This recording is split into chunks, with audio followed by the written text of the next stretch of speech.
வணக்கம் அன்புறவுகளே. ஐபிசி தமிழ் தொலைக்காட்சியின் அன்புறவுகள் அனைவரோடும் மீண்டும் ஒரு புதிய மாலையிலே முரண முடிவு நிகழ்ச்சியோடு சந்திப்பதிலே பெருமகிழ்ச்சி. முரண முடிவு நிகழ்ச்சியை தொடர்ச்சியாக நீங்கள் பலர் பார்த்து வருகிறீர்கள் என்பதை நாங்கள் அறிவோம். பல்வேறு விதமான தகவல்களுக்கூடாக தரவுகளுக்கூடாக உங்களுடைய கருத்துக்கள் எங்களிடம் வந்து சென்றடைந்திருக்கின்றன. சில கருத்துக்கள் பல கருத்துக்கள் ஒரு கட்டுமானத்திற்கான ஒரு வளர்ச்சி நோக்கிய விமர்சனங்களாகவும் வந்திருக்கின்றன. சில விமர்சனங்கள் சற்று புரிதலுடன் சிரமப்பட்டு கொண்டிருக்கக்கூடிய பல விடயங்களும் வந்திருக்கின்றன. எல்லா விடயங்களையும் நாங்கள் உள்வாங்கி இருக்கிறோம். தொடர்ச்சியாக மக்களால் பார்க்கப்படுகின்ற கருத்து பரிமாற்றப்படுகின்ற ஒரு நிகழ்ச்சியாக தொடர்ச்சியாக பலம் பெறுவதை எட்டு அவருடைய நிகழ்ச்சி தயாரிப்பாளர் என்ற அடிப்படையிலே மிக மகிழ்ச்சி அடைகின்றேன். உங்களுடைய உற்சாகமும் ஊக்குவிப்பும் உங்களுடைய இணைவும் கருத்து பகிர்தலும் மிக காத்திரமாக இருக்கின்ற பொழுது இவை இந்த நிகழ்ச்சி கூடாக சமூகத்திலே பட்டு தெரிக்கின்ற திரைகோணங்கள் விளைவுகள் ஆக்கப்பூர்வமான ஆரோக்கியமானதாக அமையும் என்ற நம்பிக்கையோடு மீண்டும் புதியதொரு வாரத்திலே புதியதொரு முரணம் முடிவும் நிகழ்ச்சியோடு உங்களையும் மீண்டும் இணைத்துக் கொள்கின்ற நண்பர்களே. இன்றைய முரணம் முடிவு நிகழ்ச்சிக்கு வழமை போலவே வருகை தந்திருக்கக்கூடிய இரண்டு கலைஞர்கள் கருத்துரையாளர்கள் அவர்களை முதலில் ஐபிசி தமிழ் தொலைக்காட்சி சார்பாக அன்புடன் வரவேற்றுக் கொள்கின்றேன். வணக்கம்.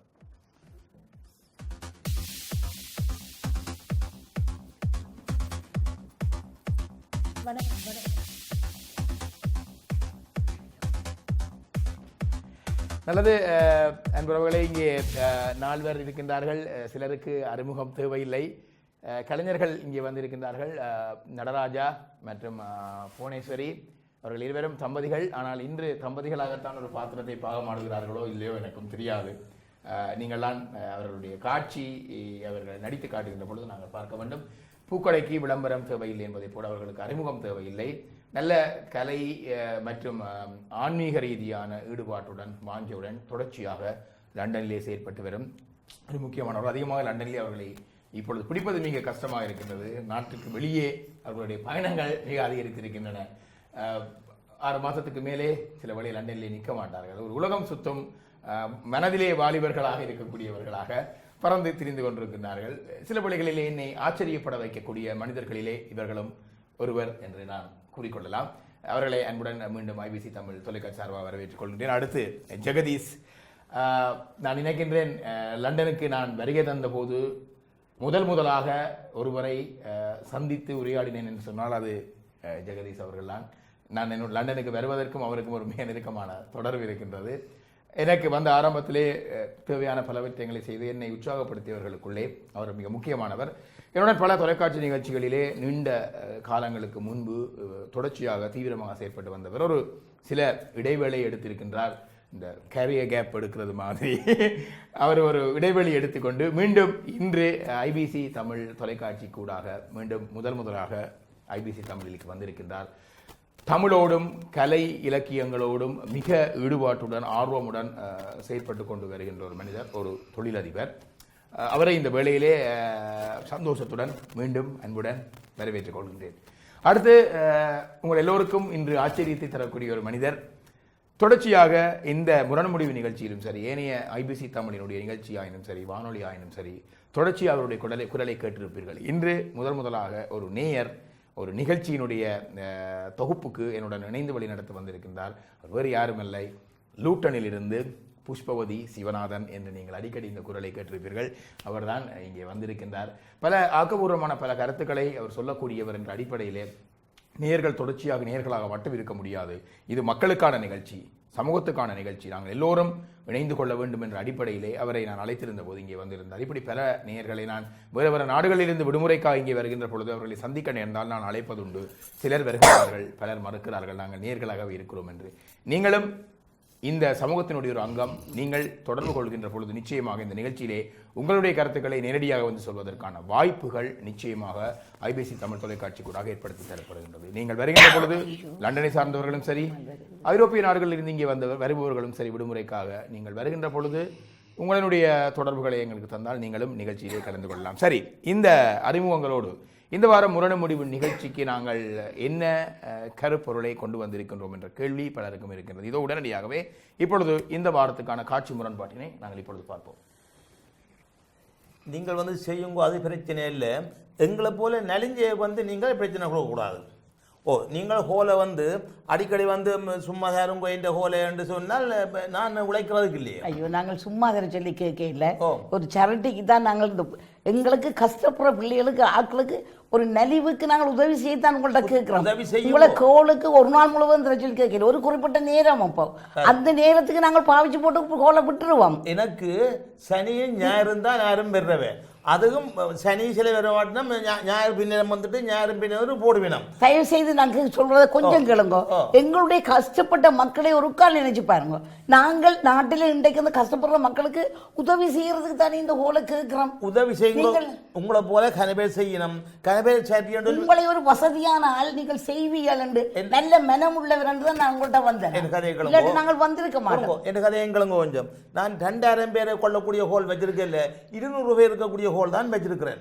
அதுக்கு நான் மூக்கச் போயணும். நீங்கள் வந்து சனி ஞாயிறு வந்து ஹோலை தான் சொன்னால் அப்ப நான் எப்ப உழைக்கிறப்ப 2-3 நாளைக்கு கேள்வி, ஒரே ஒரு நாளைக்கு ஒரு நிகழ்ச்சியை நாங்கள் நடத்தி எல்லா நிகழ்ச்சிகளும் ஆயுதப்படுத்தி போட்டோம். வேற வசதி இல்லாதபடி எங்களுடைய மக்களுக்காக, அந்த நலிந்த மக்கள், அவர்கள் கஷ்டப்படுறவர்களுக்கு நாங்கள் உதவி செய்யணும்னாக்கா ஒரு சரட்டியை வச்சு நான் நடத்தி கொண்டிருக்கிறோம். அது விளங்குது. எந்த கதையை கேளுங்கோ. நீங்களும் ஒரு காத்தான் பாருங்கள். உங்களை போல கனபேர் வந்து ஒவ்வொரு மாதத்துல 2 முறை வந்து என்ன கேட்கணும். அப்ப நான் என்ன செய்யறேன், இந்த வேலை என்னோட 2 பேர் வேலை செய்யணும். எனக்கும் குடும்பம் இருக்குது, நானும் மோட்கேஜ் பே பண்ணணும். ஐயோ, எந்த 2000 பேர் இருக்கிற ஹோல் இல்ல, 200 பேர் இருக்கக்கூடிய ஹோல் தான். 200 பேரை நாங்கள் அதை சமாளிப்போம் என்றாலே உங்களை அந்த ஹோலை பார்த்து போட்டு தானே வந்து கேட்டு நான் பாருங்க. இப்ப எங்களுக்கு வேறு இடங்கள்ல கொடுத்துன்றதுக்கு நாங்கள் அதிலே எடுத்துத்தானே இந்த சரட்டி ஆக்களுக்கு அனுப்பி கொண்டிருக்கிறோம். அப்ப அந்த ஆக்களுக்கு நாங்கள் செய்யற உதவிக்காக நீங்கள் அதை யோசிக்க வேண்டாமோ? அது ஒரு சொட்டு யோசிச்சு பாருங்க. ஒரு கணம் யோசிச்சு உங்களுடைய தாயகத்திலே எங்களோட மக்கள் இவ்வளவு கஷ்டப்படுது. நாங்கள் அந்த பிள்ளைகளுக்கு கல்வி வசதி இல்லாத பிள்ளைகளுக்கு உதவி செய்வது தான். நாங்கள் எல்லாம் யோசிச்சுட்டா இருக்கிறோம். இப்போ நாங்களும் ஊரில் வந்து எங்கள்ட பள்ளிக்கூடங்களுக்கு எங்கள்ட கோயில்களுக்கு தனிப்பட்ட கொஞ்சம் சேர்த்து எங்கள்ட ஊருக்கு அனுப்புகிறோம். நீங்கள் சரிட்டி என்று சொல்லி எங்களை வந்து எல்லாத்துக்கும் வந்து சரிட்டிக்காரர் சரிட்டி வேண்டாம். அப்போ நாங்கள் என்ன செய்யறது, அவரவர் தங்கந்த ஊர் பட்டத்துக்கோ கொடுக்குறோம், கோவிலுக்கோ கொடுக்குறோம். பால் இல்லாமல் அந்தரப்படுகள் ஒரு குழந்தை பிள்ளைக்கு நாங்கள் ஒரு சாப்பாடு, ஒரு கல்வி, அந்த வசதி கோயில் யாருக்கு வேணும்? அதை சொல்லாதீங்க. உங்களுக்கு அது இல்லாம அது தேவைப்படுற கனவே இருக்கிறது. உங்களுடைய காட்சி முரண்பாடு மிக சூடான விவாதம் அவர்களை மறந்து போய் கொண்டிருக்கின்றது. இது ஒரு நான் நினைக்கிறேன் ஒரு மிக முக்கியமான ஒரு விடயத்தை நாங்கள் இன்று காண்பியமாக இங்கே கொண்டு வந்திருக்கிறோம் என்பவர்களை. இந்த தொண்டு நிறுவனங்கள் நல்ல காரியங்களை செய்கின்றன, பலர் அற்புதமான ஆச்சரியப்படக்கூடிய மாதிரி பல விடயங்களை செய்கின்றார்கள். ஆனால் இங்கே இருக்கக்கூடிய சிக்கல் என்ன என்று சொன்னால், இந்த தொண்டு நிறுவனங்கள் தாங்கள் சரிட்டி அல்லது தொண்டு நிறுவனங்களை இயக்குவதற்கு ஆக வேண்டி மற்றவர்களிடம் தொழில் சார்ந்த ஒரு விடயங்களை வைத்திருப்பவர்களிடம் அதை இனாமாக இலவசமாக சரிட்டி என்பதற்காக தரும்படி அவர்களை அழுத்துகின்ற பொழுது, தொடர்ச்சியாக பல சரிட்டிகள் இந்த அழுத்தங்களை தருகின்ற பொழுது எங்களில் பலர் நோகடிக்கப்படுகின்றோம் என்ற ஒரு விடயம்தான். பலர் என்னிடம் உரையாடிய அந்த விடயத்துக்கு பின்புதான் இதை நான் இன்று இந்த தொலைக்காட்சி நிகழ்ச்சியாக இங்கே கொண்டு வருகின்றேன். என்றால் இது நிச்சயமாக பேசப்பட வேண்டிய ஒரு விடயமாக இருக்கிறதோ என்று என்னுடைய மனதிலே தோன்றியதால் இதை பேசுகின்றேன். முக்கியமாக இந்த வருமானத்தை தரக்கூடியதான ஒரு தொழிலை வைத்திருப்பவர்களை இந்த சேரிட்டி, அண்மையிலே ஒரு நண்பர் என்னிடம் சொன்னார், என்னிடம் ஒரு சேரிட்டி வந்து என்னிடம் இதே மாதிரி தான் ஒரு மண்டப பிரச்சனை உண்டு, அவரிடம் வேறு பல விடயங்களை இந்த தொண்டு நிறுவனங்கள் கேட்டதாகும். அப்பொழுது தான் சொன்ன விடயங்கள், நீங்கள் தொண்டு நிறுவனத்தை வைத்திருக்கிறீர்கள் என்பதற்காக எங்களிடம் வந்து இலவசமாக நீங்கள் கேட்க முடியாது. அப்படின்னா நாங்களே ஒரு தொண்டு நிறுவனத்தை வைத்திருக்க முடியும். பிபி பெட்ரோல் கராஜிலே அல்லது டெஸ்கோவிலே போய் நீங்கள் தொண்டு நிறுவனம் வைத்திருக்கிறீர்கள் என்பதற்காக ஒரு 5 லிட்டர் பெட்ரோலை இலவசமாக அடித்துவிட உங்களால் முடியுமா? அப்படி அடித்துவிட்டால் அதன் பின்பு என்னிடம் வாருங்கள், என்னிடமும் கேளுங்கள் என்று அவர் மிக வேதனையுடன் இந்த விடயங்களை சொன்னார். அப்படி அவருக்கு மறுக்கின்ற பொழுது அவரை ஒரு தொண்டு பணிகளில் ஈடுபட மனமில்லாதவர் என்பதை போல ஒரு விதமான ஒரு ஒரு நையப்புடைக்கின்ற ஒரு விடயங்கள் கூட நடக்கின்றது என்று மிக ஆதங்கப்பட்டு கொண்டார். இப்படி பலர் பலவிதமான கருத்துக்களை கூறியிருந்ததன் அடிப்படையிலே பலருடன் விவாதித்த பின்னர் கலந்தாலோசித்த பின்னர் என்று தொலைக்காட்சியிலே கொண்டு வருகின்றோம். சரி, இந்த பிரச்சனையினுடைய ஆழங்கள் என்ன, இது என்ன இவர்களுடைய சரிட்டி செய்கிறார்கள், யாருக்காக செய்கிறார்கள், என்ன நிகழ்ச்சி, இந்த போன்ற விடயங்களையெல்லாம் நாங்கள் கொஞ்சம் பேசிக்கொண்டு வந்தால் கருத்துரையாளர்களுக்கும் உங்களுக்கும் கருத்து சொல்வதற்கு இலகுவாக இருக்கும் என்று நம்புகின்றேன். வாங்கோ புவனேஸ்வரி, நீங்கள் ஒரு தொண்டு நிறுவனத்தை நடத்துறதாக இங்கே அவருக்கு குறிப்பிட்டிருந்தீங்கள். சரி, சொல்லுங்க. இப்படி திரும்பி இருந்தோண்டு உங்களை மக்களும் பார்க்க வேணும். என்ன சேரிட்டி நீங்கள் வச்சிருக்கீங்க, என்ன தொண்டு நிறுவனம்? நாங்கள் உண்மையிலேயே இந்த தாயகத்தில் நலிவுற்ற பிள்ளைகளுக்கு ஒரு ஒரு அந்த ஊரில் திரிஞ்சு அந்த கல்வி வசதி இல்லாத, படிக்கிறதுக்கு நல்ல திறமை இருந்தும் கல்வி கற்க வாய்ப்பு இல்லாத பிள்ளைகளுக்கு அந்த வாய்ப்புகளை கொடுக்க வேணும் என்றது எங்களுடைய ஒரு அந்த திட்டம். அது மட்டுமல்லாமல் விதவைகளாக இருக்கிறவர்களுக்கு சில வீடுகளில் சில பேர் எவ்வளவோ மக்கள் இருக்கிறார்கள், அவர்களெல்லாம் அங்கே வசதியோட இல்லை, வீடு இல்லாமல் ஒழுகுற அந்த வீட்டில் இருக்கிறவர்களும் இருக்கிறார்கள். ஆகவே இதுகளை நாங்கள் கொஞ்சம் அவர்களுக்கு எங்களால் இயன்றதை நாங்கள் இப்போ வசதியா இங்கே இருக்கிறோம். எத்தனையோ கிடையாக்கள் இல்லை இல்லை இப்போ நீ சரி, நீங்கள் இப்போ எல்லா சேரிட்டியுமே தாயத்துக்கு ஏதோ செய்கிறோம் தான் சேரிட்டி செய்யறதுக்காகத்தான் சேரிட்டி நடத்தினோம், செய்யறதுக்குன்னு சொல்லிக்கொண்டும் சேரிட்டி நடத்தினோம். அப்போ நீங்களும் ஏதோ தாயத்தை செய்ய போறீங்க. சரி, என்ன நிகழ்ச்சி நீங்கள் செய்ய போறீங்க? அதுக்கு நாங்கள் பாருங்க, இங்கே உள்ளூர் கலைஞர்களுக்கும் ஒரு சந்தர்ப்பம் கொடுக்கணும், அவர்களுக்கும் கட்டாயம் சந்தர்ப்பம் கொடுக்கணும். மற்ற அவர்களுக்கு ஒரு மேடை கிடைச்சால் அவர்களும் தங்களுடைய சந்தர்ப்பம் இல்லாத கலைஞர்களுக்கு வழிகளை பார்த்து, மற்ற நல்ல திறமையான கலைஞர்கள் இருக்கிறார்கள், அவர்களுக்கு ஒரு சந்தர்ப்பம் கொடுத்து அவர்களுக்கு ஒரு மேடையை கொடுத்தால் அதுவும் ஒரு இதாக இருக்கும் என்று எங்களுடைய ஒரு ஆத்ம திருப்தி. மற்றது இந்தியாவிலிருந்தும் ஒரு 4-5 பேரை கொஞ்சம் திறமையான ஆக்களை பார்த்து, இந்த உள்ளூர் கலைஞர்கள், இந்தியாவிலிருந்து வருகின்ற கலைஞர்கள் எல்லாருக்கும் நீங்கள் உள்ளூர் கலைஞர்களுக்கு நாங்கள் ஒன்றும் கொடுக்கறதுக்கு இல்லை, அவை சரட்டி என்று வத்து செய்து கொண்டு போக வேண்டியது, அவைகளுக்கு ஒன்றும் கொடுக்க மாட்டோம். ஆனா இந்தியாவிலேருந்து வரவைக்கு கொடுக்க தரணும், அவை வந்து எங்களுக்காக அவையை நாங்கள் கேட்க முடியாது, அவைகளை எப்படி நாங்கள் கேட்கிறோம்? எங்கள் சரட்டிக்கு எங்கட நாட்டு மக்களுக்கு நீங்கள் செய்யுங்க. இவர் வந்து ஒரு தொழிலுக்காகத்தான் அந்த ஹோலை வச்சிருக்கிறார், சும்மா பொழுதுபோக்குக்கு ஹோலை வண்டி வச்சிருக்கேன். இல்லை, கலைஞர்களை தான் விடுங்க, சில பேர் தொழில்முறை கலைஞர்களாக இருப்பாங்க, சில பேர் தொண்டு பணியாக இருப்பாங்க, சில பேர் ஆர்வத்தில் செய்வாங்க, அவங்கள நீங்கள் சும்மா கேட்குறீங்க. இல்லை பாருங்க, இப்போ அவரை பொறுத்தவரையிலே அவை இங்கே வந்து ஒரு ஹோல் வச்சிருக்கிற அளவுக்கு வசதியா இருக்கிறார் தானே.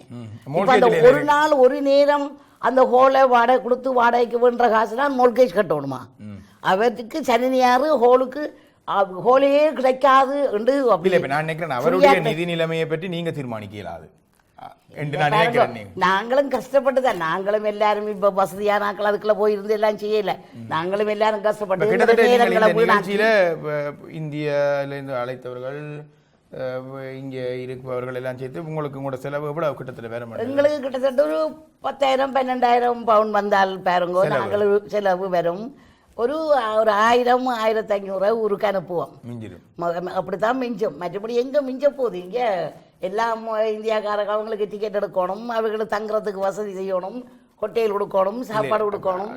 அது பிரச்சனை இல்லை, அவங்கள நீங்கள் அழைச்சால் கொடுக்க வேணும். ஆனா நீங்கள் வந்து அந்த இவர்கிட்ட போய் இப்போ கேட்கறதான் பிரச்சனை. நீங்கள் இப்படியெல்லாம் செலவு செய்யற, நீங்க இவருடைய ஹோல்ல மிச்சம் பிடிச்சு தான் நீங்கள் அந்த பாருங்க, இப்போ கொஞ்சம் கொஞ்சமா சேர்த்து தானே, இப்போ எல்லாம் ஒரு கொஞ்சம் கொஞ்சமா சேர்க்கலானே அந்த முதல்ல நாங்கள் நீங்கள் இப்போ சொல்றீங்க நாங்கள் தொண்டு பணி செய்யறவங்களுக்கு கேட்கிறார்கள் எல்லாருமே இலவசமா செய்ய. நாங்கள் இவர்கிட்ட மட்டுமல்ல, ஒவ்வொரு கடைகள்லையும் முண்டியல் வச்சு சேர்க்கிறோம், மற்ற கொஞ்சம் வசதியான ஆக்கள் காசா தருகினோம்.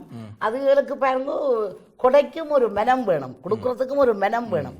இப்ப அவருக்கும் அந்த மனம் இருந்தால் அவர் அந்த ஒரு நேரம் ஒரு 4 மணித்தியால ப்ரோக்ராமுக்கு அந்த ஹோலை தாரதாலே அவர் நட்டப்பட போறதில்லை.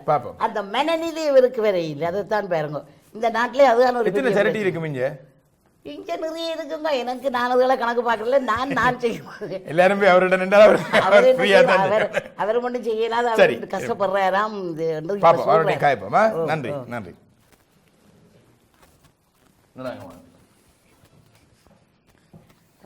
சரி, உங்களோட பாத்திரத்துக்கு ஒரு பேரை வைங்க.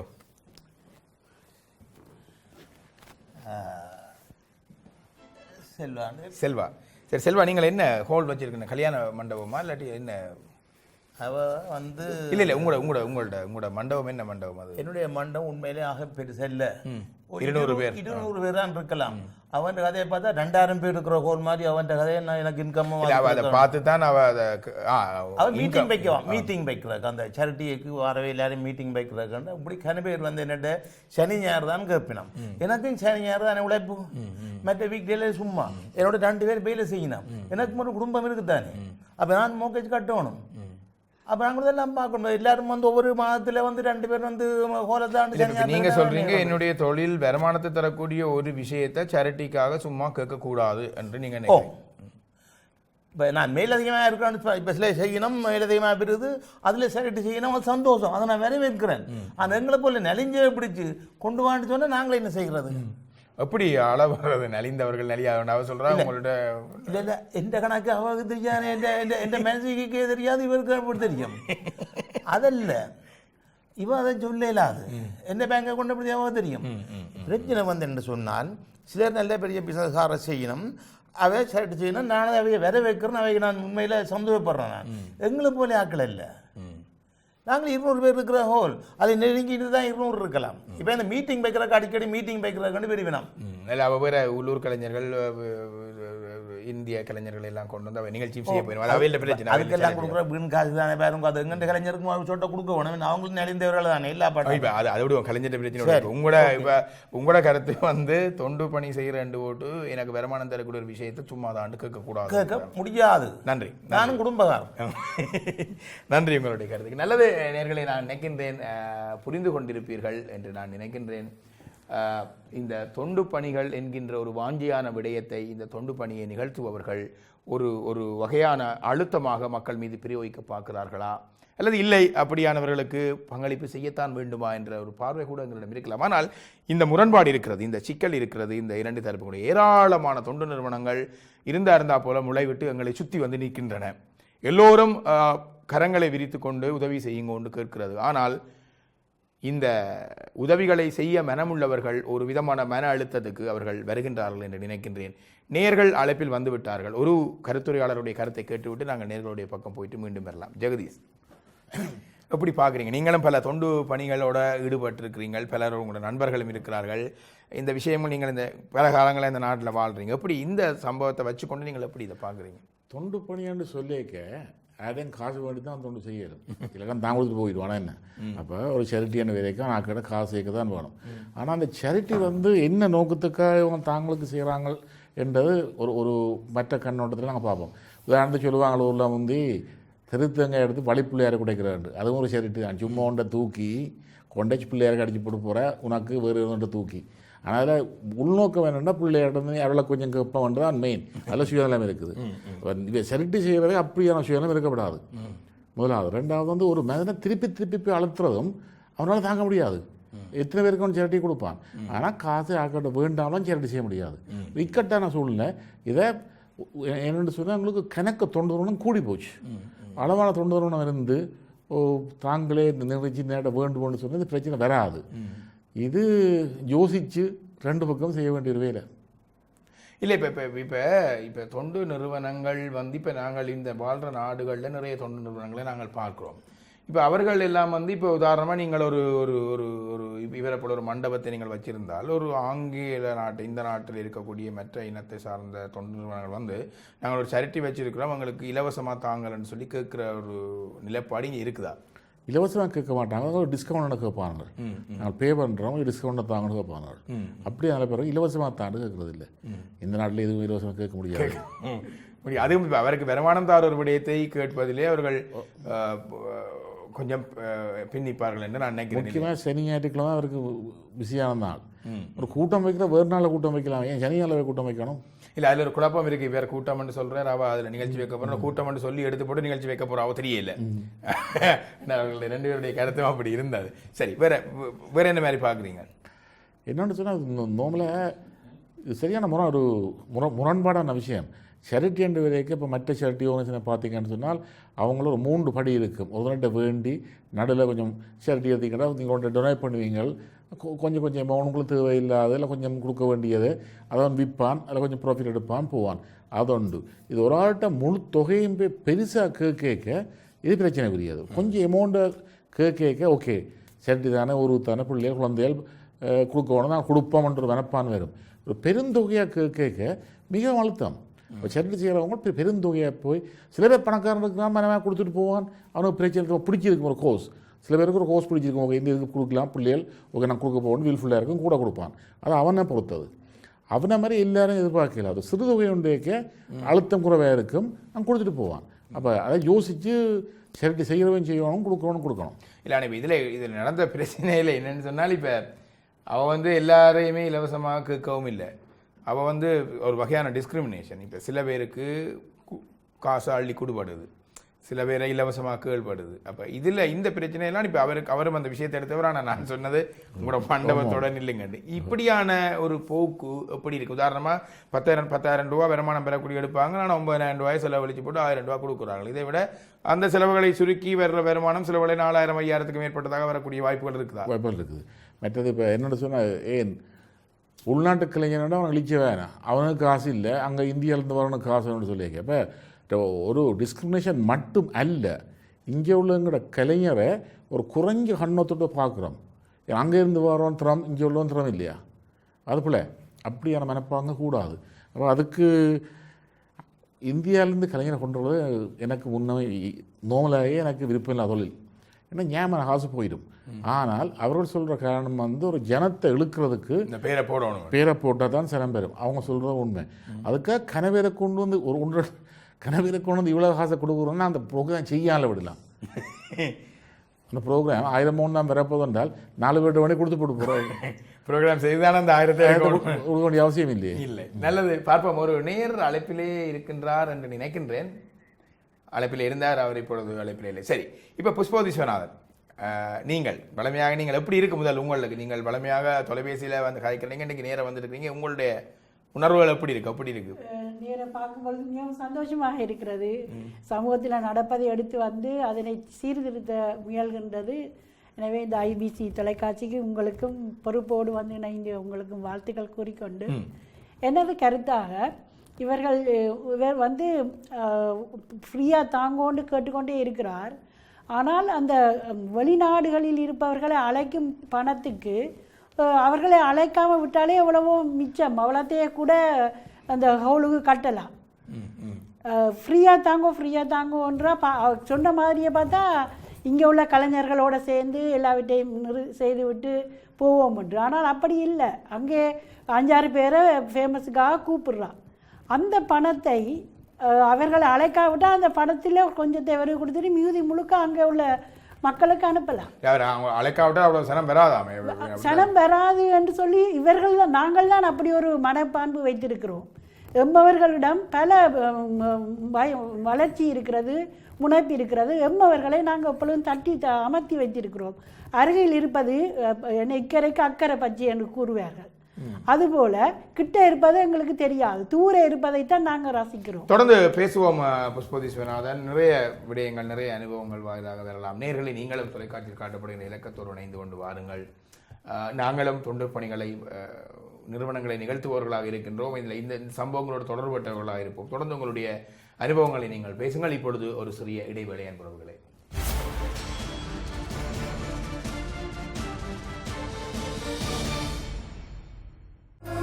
ABC,